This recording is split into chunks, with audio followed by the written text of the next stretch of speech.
Alors je sais que la plupart du temps je suis et je témoigne de ma contenterie, de mon enjaillement, de voir ô combien la créativité palpitante des joueurs de JDR autant que des maîtres du jeu me fascine et me fait vraiment plaisir, que ce soit bien dans vos témoignages ou bien dans les parties que je me jette. Mais, car bien évidemment il y a un mais, il arrive parfois que des archétypes au relent un petit peu de stéréotypes se glissent comme ça sournoisement tels des serpents sifflants au milieu de toute cette créativité foisonnante. Engendrant alors des personnages dont l'originalité probante n'est avérée que pour les personnes qui sont en train de les jouer, alors que tout le reste de la tablée est en train de grignoter le malaise par la racine. Alors loin de moi, bien évidemment, de vouloir faire un procès à charge contre ces personnes qui aiment un petit peu trop jouer ces fameux archétypes qui ressemblent un peu beaucoup trop à des stéréotypes. Non, le but de cette vidéo, ça va être tout simplement de pointer du doigt ce qui pourrait être dysfonctionnel dans ces derniers autour d'une table de jeu de rôle, au moins dans la dynamique de narration d'une tablette de jeu de rôle, et proposer au mieux, essayer de trouver des pistes d'amélioration afin d'enrichir ces fameux personnages sans pour autant en dénaturer l'essence. Parce que oui, le but c'est que vous vous amusiez avec le personnage que vous avez envie de créer tout de même. Donc si jamais vous vous reconnaissez dans ces archétypes, ou du moins vous reconnaissez les personnages que vous avez l'habitude de créer, ne prenez pas la mouche, cela ne fait absolument pas de vous une mauvaise personne. C'est tout simplement que je vais essayer de vous montrer, vous pointer du doigt, les petits rouages grippés que cela peut engendrer dans la savante et difficile parfois mécanique que le maître du jeu souhaiterait mettre en place en termes de narration et d'histoire qu'il a à vous raconter. Maintenant que tout cela est dit avec toute la sympathie du monde, croyez-le bien, il est temps de commencer par le premier archétype, qui est de loin mon préféré.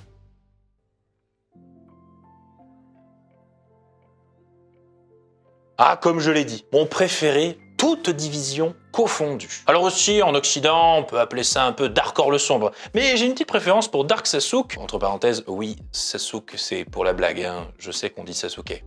À plus les weebs. Car elle reflète très bien ce qui est, à mon humble avis, l'origine même de ce chara-design assez prisé de la plupart des jeunes rôlistes. Alors bref, cet archétype vient principalement des mangas de type shonen, qui ont une forte tendance un peu à glamouriser les personnages flegmatiques, peu affables, qui parlent peu, un peu ténébreux, comme l'apanage de la puissance et l'aura, on va dire, mystérieuse qui s'en dégage, qui impressionne tout le monde. On se retrouve alors en général avec des personnages qui parlent très peu, qui sont souvent habillés de noir, qui ont un passé torturé qui les rattrape sans cesse et qui justifie ce côté peu affable. Généralement un passé qui est un petit peu saupoudré, on va dire, de tragédie du style « ma famille a été zigouillée devant mes yeux », ou bien alors qu'ils sont possédés par un vilain et affreux démon qui leur fait avoir une sorte de schizophrénie un peu étrange, ou bien font des trucs dark par pure gratuité, tout simplement pour avoir l'air cool, afin que leur personnage occupe un peu plus le devant de la scène, en étant ainsi en lumière au milieu des autres membres du groupe, alors que leur personnage, en réalité, se prétend toujours être dans les ombres. Bon, faudrait savoir, en fait, dans les ombres, dans la lumière, en lumière, pas en lumière, faudrait savoir. Alors pourquoi ce n'est pas pratique pour le MJ? Alors déjà d'une.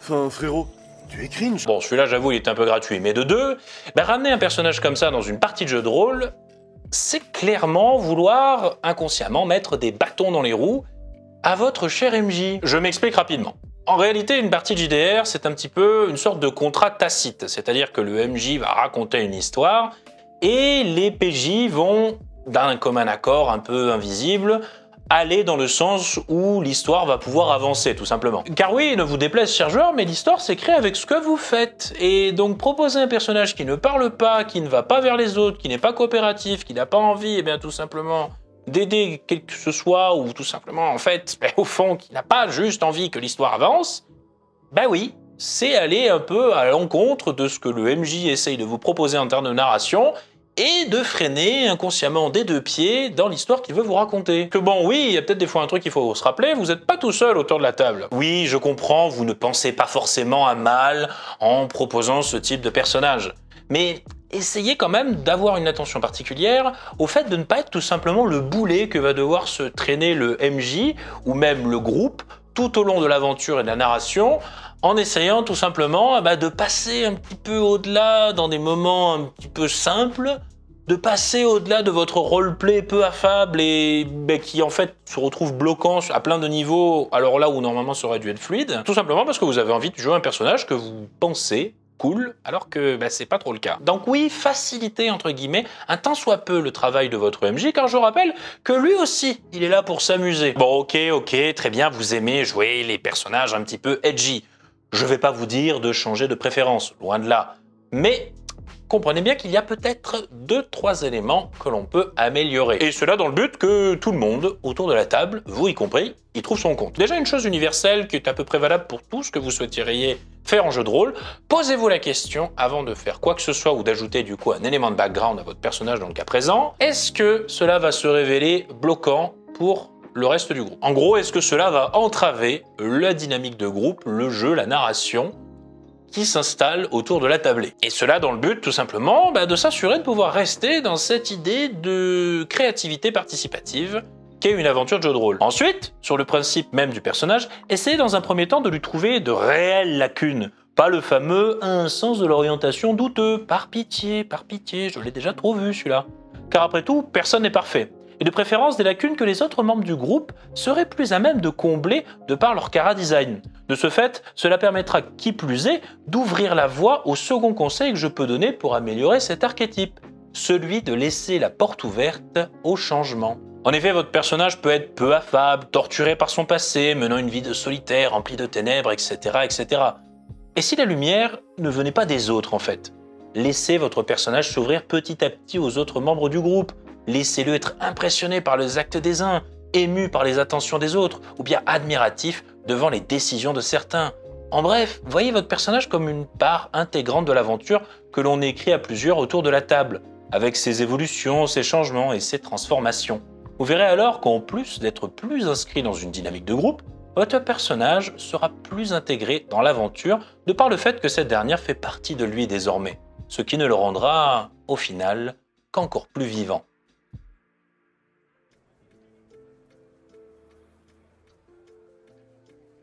Alors cet archétype-là, a été pas mal exacerbé dans la série audio parodique Naheulbeuk. En effet, à l'intérieur, un des membres du groupe est un barbare, qui est le stéréotype même, dans un but parodique, évidemment, je ne suis pas bête, j'ai bien compris, ne me faites pas dire ce que j'ai pas dit, dans un but parodique donc du fameux barbare, avec plus de muscles que de cervelle. Mais de ce fait, au-delà de la parodie, certains joueurs récupèrent cet archétype pour en faire quelque chose de bien sérieux. On se retrouve généralement donc avec un gros bonhomme con comme un manche à balai qui suit les directives du groupe sans jamais sourciller. Du moins tant que l'alternative de taper le PNJ pour obtenir ce que l'on veut ne se présente pas au portillon.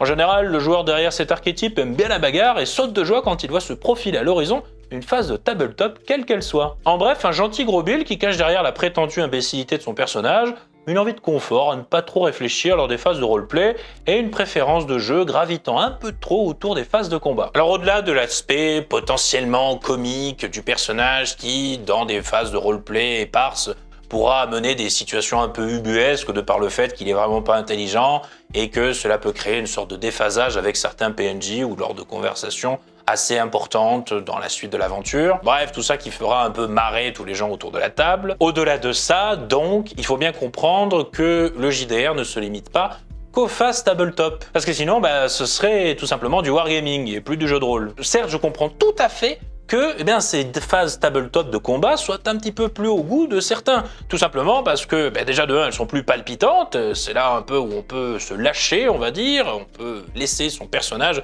s'exprimer tout pleinement à pleine capacité, là où à contrario dans le roleplay, on se retrouve des fois un peu contraint par l'histoire, on va dire, ou la narration à ne pas pouvoir exprimer complètement l'étendue du potentiel de son personnage. Seulement voilà, on ne peut pas constituer une aventure de JDR uniquement qu'avec des combats, car cela reviendra à construire un mur de briques sans en cimenter les interstices. En effet, le RP est là pour faire office de liant au sein de l'aventure, de générer des émotions et d'amener cet aspect palpitant d'une manière globale, là où les combats apportent aussi du palpitant, mais localement. Et justement, que cela soit pour le ciment ou pour les briques, le MJ vous invite à participer à l'édifice. Alors comprenez bien que si vous êtes uniquement présent et volontaire que sur la moitié du travail, cela sera dommage car vous serez plus à même d'apporter votre touche à l'aventure que sur une partie minoritaire du temps de jeu. Ce qui, avouons-le, se révèle être un peu du gâchis de votre potentiel de joueur. Alors jouer un personnage qui mise plus sur ses muscles que sur l'intelligence ne doit pas tout le temps découler sur un chara-design d'imbécile comique. Car ce qui manque en réalité aux barbares typés Nullbuck, entre parenthèses encore une fois, je sais que c'est une parodie, mais vous comprenez l'idée, je parle du type on va dire, du type stéréotypé, eh bien ce qui lui manque ce sont les émotions, à proprement parler. En effet, votre personnage, eh bien, a beau ne pas être intelligent, il n'est pas forcément dénué de toute émotion. Je vais prendre comme exemple Drax, dans les Gardiens de la Galaxie. Au-delà de son aspect un peu rigolo, de par son intellect limité, il fait preuve d'empathie envers les autres, de courage pour protéger les gens de son groupe, de gentillesse. Bref, il sait qu'il n'est pas intelligent, mais il compense ses lacunes avec des qualités à nul autre pareil, ce qui donne un personnage complet, là où un barbare bourrin, nullbuckisé, se révèle juste être un demi-personnage en comparaison. En bref, donnez-lui simplement un aspect plus humain et pas que ce soit une machine à donner des coups. Car croyez-moi que même le personnage le moins intelligent du groupe pourra s'avérer en fait être peut-être le plus marquant, avec un cœur d'or ou une abnégation que les gens les plus intelligents ne seront jamais capables de reconnaître.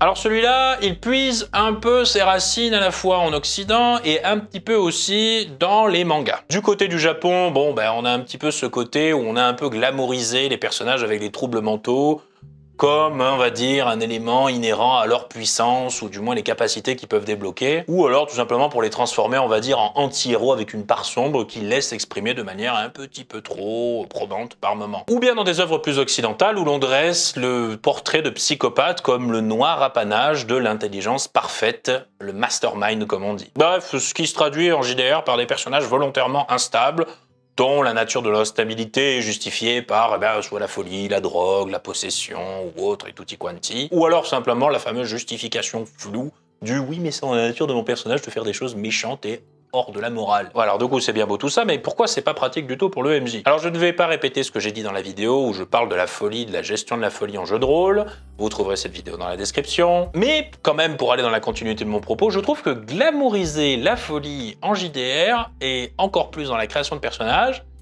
c'est un sentier extrêmement casse-gueule. Pourquoi? Parce que tout simplement, un sujet aussi complexe dans la vie réelle que même des experts et des professionnels en la matière ne comprennent pas encore à 100%, comprenez bien que vous, petit joueur qui n'a pas forcément fait d'études en psychanalyse appliquée, pour jouer ça et incarner ça de manière assez optimale, ne serait-ce qu'en termes de roleplay ou de théâtre, comprenez bien, avec un peu d'humilité, que c'est extrêmement hasardeux. Et du coup, en plus d'avoir peut-être un roleplay qui est complètement à côté de la plaque de ce que c'est vraiment de manière réelle, vous risquez tout simplement de faire à votre personnage des comportements ou des actions erratiques, tout simplement pour mettre l'emphase sur son côté fou au reste de la tablée et malheureusement risquant d'enrayer encore une fois la mécanique de jeu du groupe tout entier. Et c'est là que le problème survient pour le MJ justement. Car avec ces mêmes actions erratiques, vous risquez de lui mettre des bâtons dans les roues pour amorcer la suite de son récit. En effet, si par exemple votre personnage ne peut pas s'empêcher de tuer des gens pour le plaisir, et que vous attaquez le PNJ donneur de quête parce que cela est dans la nature de votre personnage,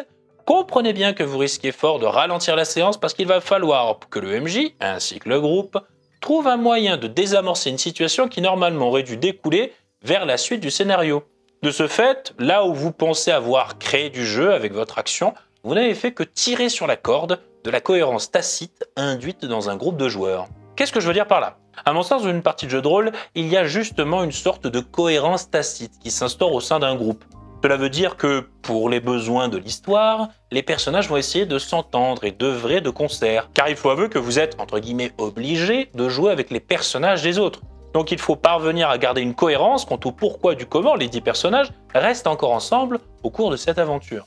Une sorte d'accord tacite sympathique de politesse entre les joueurs afin que tout le monde puisse jouer son personnage autour de la tablée. Seulement voilà, si vous faites un personnage instable et que vous allez sans cesse à contre-courant des actions ou du moins de la direction que veut prendre le groupe, vous faites que tirer en permanence sur cette fameuse corde. Ce qui de 1 est plutôt mal poli, on va pas se le cacher, et de 2 ne finira que par se solder par une frustration générale, MJ et vous compris. Mais alors comment on fait pour l'améliorer justement, ce fameux archétype? Alors dans un premier temps, il est important de se poser 2 questions avant de jouer une action illustrant la folie de votre personnage. Une première, hors roleplay, est-ce que l'action que je vais faire va bloquer le jeu pour mes camarades autour de la table, MJ compris? Et une autre, plus dans le roleplay, qu'est-ce qui va, une fois cette action faite, justifier le fait que les autres personnages ne tuent pas tout simplement mon personnage? Car c'est bien ce qui frustre à dire vrai dans ces cas-là. Le fait que d'un, cela se révèle bloquant pour le jeu de tous, mais aussi que par politesse et envie de ne pas non plus faire du drama, vos camarades se refusent à aller au plus logique quant à la réponse apportée par leur personnage à l'action réalisée par le vôtre. Vous l'aurez compris, ce qui importe quand vous jouez des personnages instables mentalement, c'est le fait de prendre du recul sur votre manière de jouer. Je sais que cela est difficile, vous allez me dire, mais c'est justement une partie de ce qui fait la complexité de jouer ce que l'on appelle un fou. Ainsi donc, une fois que vous aurez compris comment avoir cette prise de recul en la matière, vous serez plus à même de comprendre une sorte de tempo à avoir, les moments, on va dire, où vous devriez sortir un peu votre roleplay fou avec des actions instables. Durant ces fameux moments où ça ne va pas gêner eh bien, la dynamique du groupe, mais au contraire, ça va apporter du jeu, afin d'être sûr d'aller dans le sens de l'histoire et pas à contre-courant de cette dernière.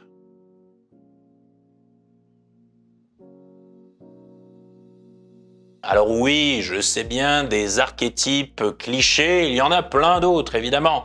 J'en ai certainement oublié, mais ne vous en faites pas, on en parlera dans d'autres vidéos de ce style, de cette petite série d'archétypes, de savoir comment eh bien, on peut essayer, en plus de cela, de les améliorer ou proposer des pistes qui pourraient un peu contenter tout le monde. N'hésitez pas donc à justement me parler de ces fameux archétypes au relent de stéréotypes dans les commentaires de cette vidéo. Alors je l'ai dit au début de la vidéo et je le répète encore une fois, si votre préférence en matière de chara-design s'est retrouvée ou se retrouvera dans une de ces vidéos, ne prenez pas la mouche et ne vous dites pas que ça y est, vous êtes un mauvais rôliste. À aucun moment je ne suis là pour faire du bashing sur les goûts des uns ou des autres.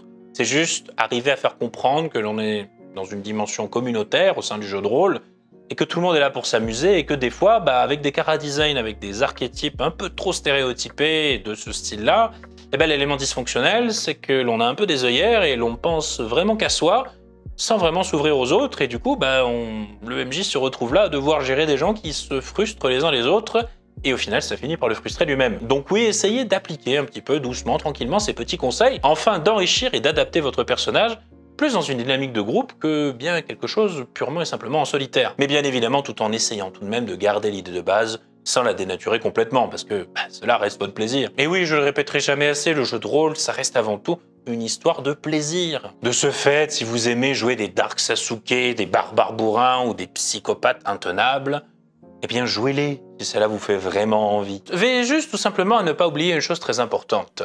En jeu de rôle, la plus grande source de plaisir, c'est de jouer avec les autres, et pas à côté des autres.